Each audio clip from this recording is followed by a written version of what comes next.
গলার ভেতর সারাক্ষণ কফ জমে থাকা, বারবার গলা পরিষ্কার করার চেষ্টা করা, কিংবা গলায় কিছু একটা আটকে রয়েছে এরকম একটা অস্বস্তিতে আপনিও কি ভুগছেন? আমাদের মধ্যে অনেকেরই সকালবেলা বিশেষ করে ঘুম থেকে ওঠার পর মনে হয় যেন গলার মধ্যে কফ জমে রয়েছে, এবং শুধু জমে নয়, সকালবেলা ঘুম থেকে ওঠার পর বা ব্রাশ করার পর অনেকেরই অনেকটা পরিমাণে শ্লেষ্মা মিউকাস বাইরে বেরিয়ে আসে, এবং এটা দেখা যাচ্ছে যে তাদের বছরের পর বছর ধরে চলছে, এবং তাদের কাছে এটা একটা নর্মাল ব্যাপার হয়ে গেছে। কিন্তু নর্মাল হলেও এটা তাদের কাছে যন্ত্রণার অবশ্যই, এবং এটা কিন্তু মাঝে মধ্যেই কষ্ট দেয়, এবং সারা বছরই একটা ঠান্ডা লাগা বা এই টাইপের প্রবলেমে তারা ভুগে থাকেন। এবং আপনারা হয়তো অনেক চেষ্টা করেছেন, ওষুধপত্র থেকে শুরু করে বিভিন্ন উপায় অবলম্বন করেছেন, কিন্তু সম্পূর্ণরূপে নির্মূল করতে পারছেন না। তো আজকের এই ভিডিওতে আমি আপনাদেরকে দুটি কাজের কথা বলবো এবং 5টি ঘরোয়া উপাদানের কথা বলবো, যেগুলো আপনার এই সমস্যাকে কিন্তু নির্মূল করতে আপনাকে সাহায্য করবে। এবং এই উপাদানগুলো আপনার রান্নাঘরে বাড়িতেই রয়েছে, দামেও খুব কম, সস্তা, হাতের কাছেই আপনি পাবেন, এবং এগুলো প্রত্যেকটাই আপনাদের পরিচিত।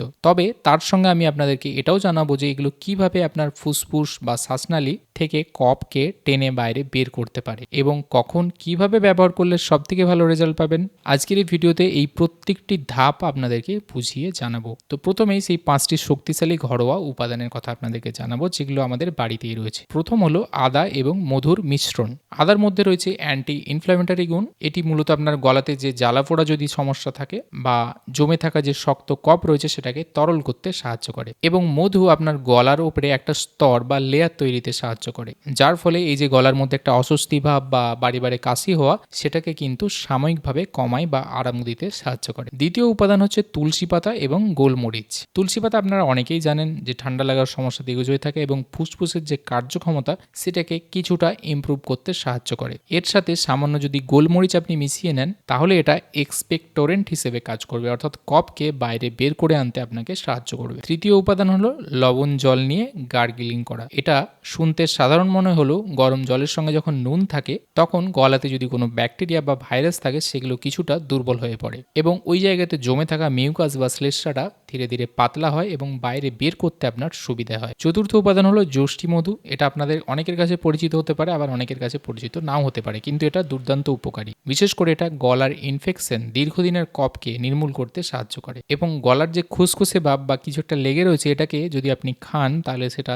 নিমেষেই কিন্তু নির্মূল করতে পারে। এবং পঞ্চম উপাদান হলো বাসক পাতার রস। এটাও আপনাদের কাছে পরিচিত, বিশেষ করে যাদের অ্যালার্জিজনিত কাশি রয়েছে, বুকের মধ্যে শ্লেষ্মা সবসময় জমে থাকে, কফ বসে গেছে, সেটা কোনো মতেই উঠছে না, তাদের জন্য বাসক পাতা অত্যন্ত ভালো কাজ করে। এবারে জানাবো উপাদানগুলি তৈরি করার পদ্ধতি, এবং তার সঙ্গে বিশেষ কিছু সতর্কতা আপনাকে অবলম্বন করতে হবে। প্রথমত, আপনি বেশ কিছুটা আদা কুচি নিতে পারেন, সেটাকে থিতিয়ে নিতে পারেন, এবং 1 কাপ মোটামুটি জলে সেটাকে ভালো করে ফোটান। জল গরম হয়ে গেলে তাতে 1 চামচ অল্প করে মধু মেশাতে পারেন, এবং সেটা চায়ের মতো করে পান করতে পারেন। দ্বিতীয় উপায় হলো 5 থেকে 6টা আপনাকে তুলসী পাতা নিতে হবে, দুটো গোলমরিচ গুঁড়ো করে মিশিয়ে দিন, এবং সেটাকেও 1 কাপ জলের মধ্যে ভালোভাবে ফোটান, তারপর চায়ের মতো খেতে পারেন। এবং যে উপাদানগুলো বললাম, এগুলো আপনারা প্রত্যেক দিনই খেতে পারেন বা সপ্তাহে মাঝে মধ্যে খেতে পারেন, এবং এগুলো আপনারা বাজারে বা আপনাদের বাড়িতেই অলরেডি হয়তো দেখবেন রয়েছে। তবে মনে রাখবেন, যাদের উচ্চ রক্তচাপ রয়েছে বা সুগারের সমস্যা রয়েছে, তারা মধুটাকে অ্যাভয়েড করে চলবেন। ছোট বাচ্চাদের ক্ষেত্রে আদার রস কোনো সময় সরাসরি ইউজ করবেন না, তাতে তাদের আরও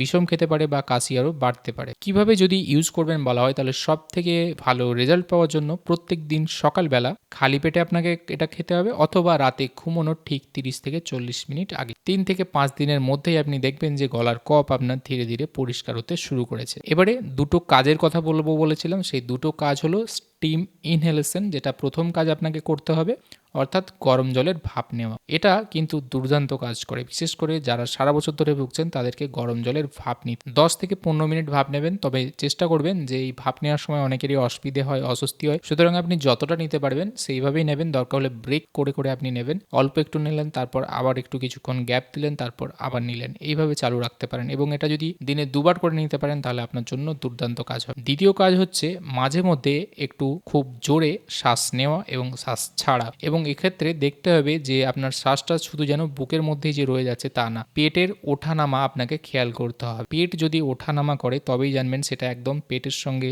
রিলেট করে শ্বাস নেওয়া ছাড়াটা সম্পূর্ণরূপে হচ্ছে। অনেক সময় হয় কি, বিভিন্ন কারণবশত আমাদের যে ব্রিদিং এর প্যাটার্ন সেটা কিন্তু অনেকটা স্যালো হয়ে যায়, বা যেটাকে অগভীর শ্বাস বলা হয়ে থাকে। তো সেই ক্ষেত্রে এটা আপনারা খেয়াল করবেন, এবং এটাকে চেষ্টা করবেন 5 বার এরকম ভাবে জোরে জোরে একটা শ্বাস প্রশ্বাস নেওয়ার, এবং সেটা যেন একটু বেশিক্ষণ ধরে হয়। এবং সব থেকে বড় ব্যাপার, ব্যাপার খেয়াল রাখতে হবে যাতে করে পেটের ওঠানামাটা আপনি বুঝতে পারেন। সুতরাং এই দুটি কাজ করতে পারেন এবং তার সঙ্গে আগের যে উপায়গুলো বললাম সেগুলো অবশ্যই ফলো করুন। দেখবেন আপনার এই সমস্যা ধীরে ধীরে নির্মূল হয়ে যাচ্ছে। আজকের এই ভিডিওটি যদি আপনাদের ভালো লেগে থাকে এবং উপকার আসে তাহলে অবশ্যই লাইক করবেন, কমেন্ট করবেন এবং শেয়ার করবেন আপনাদের বন্ধুবান্ধবদের সঙ্গে। আজকে এই পর্যন্ত রইল বন্ধুরা, দেখা হবে পরে আবার এরকম একটি ভিডিওতে। ততদিন ভালো থাকবেন, সুস্থ থাকবেন। ধন্যবাদ।